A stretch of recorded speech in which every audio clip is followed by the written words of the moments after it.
Have you measured where they are, your sellers and your buyers? Of course, yeah. No, I think something that really surprised us, and actually in a pleasant way, of course, is the amount of interest we've gotten from international markets.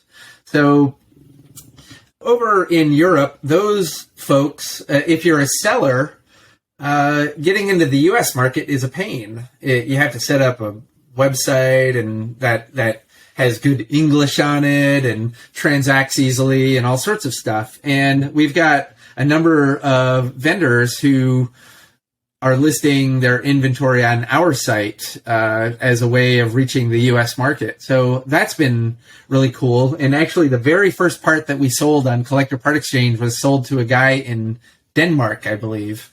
And so we've had a number of international sellers, but also international buyers.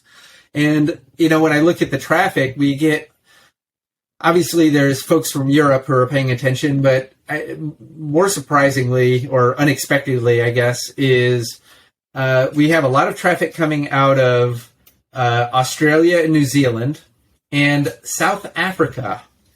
South Africa.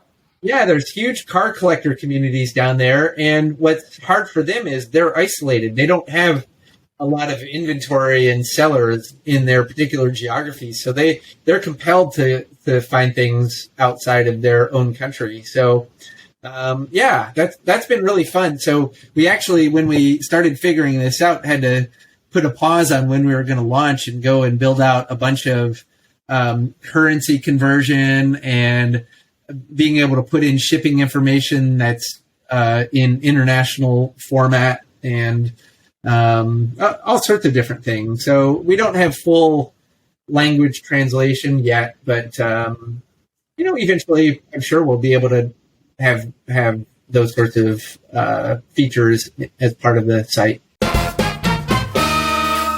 This has been Jeff Stearns, Connected Through Cars.